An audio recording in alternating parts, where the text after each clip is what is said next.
ಅಕ್ರಮ ಆಸ್ತಿ ಆರೋಪದಡಿಯಲ್ಲಿ ಎಸಿಬಿ ಅಧಿಕಾರಿಗಳು ಬಂಟ್ವಾಳದ ಕೃಷಿ ಇಲಾಖೆಯ ಸಹಾಯಕ ನಿರ್ದೇಶಕ ಪಿಎಫ್ ಮಿರಾಂದಾ ಅವರ ಪಕ್ಷಿಕೆರೆ ನಿವಾಸ ಮತ್ತು ಕಚೇರಿಯ ಮೇಲೆ ಇಂದು ಬೆಳಗ್ಗೆ ದಿಢೀರನೆ ದಾಳಿ ನಡೆಸಿದ್ದಾರೆ.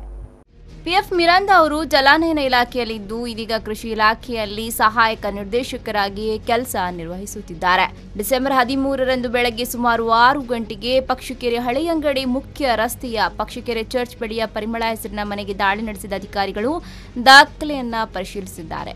ಮಿರಾಂದಾ ಅವರು ಇತ್ತೀಚೆಗೆ 22 ಲಕ್ಷ ಬೆಲೆಯ ಕಾರು ಖರೀದಿಸಿದ್ದು 6 ಲಕ್ಷ ಬೆಲೆಯ ಮತ್ತೊಂದು ಕಾರು, ಸುಮಾರು 2 ಲಕ್ಷ ಮತ್ತು 50,000 ರೂಪಾಯಿ ಬೆಲೆಯ 2 ಬೈಕು, ಪಕ್ಷಿಕೆರೆ ಸಮೀಪದ ಪಂಚಾಯತ್ನಲ್ಲಿ 25 ಎಕರೆ ಕೃಷಿ ಭೂಮಿಯನ್ನ ಹೊಂದಿದ್ದು ಮಣಿಪಾಲದಲ್ಲಿ ಮನೆಯನ್ನು ಹೊಂದಿದ್ದಾರೆ.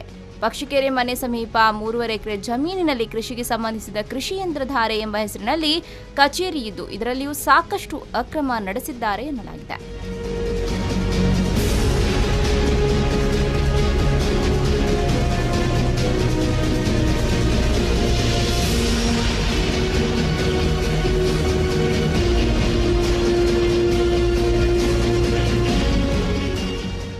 ಎಸ್ಪಿ ಶ್ರುತಿ, ಡಿವೈಎಸ್ಪಿ ಸುಧೀರ್ ಹೆಗ್ಡೆ, ಇನ್ಸ್ಪೆಕ್ಟರ್ ಯೋಗೇಶ್ ಕುಮಾರ್ ಹಾಗೂ ಸಿಬ್ಬಂದಿ ವರ್ಗದವರು ಕಾರ್ಯಾಚರಣೆಯಲ್ಲಿದ್ದರು.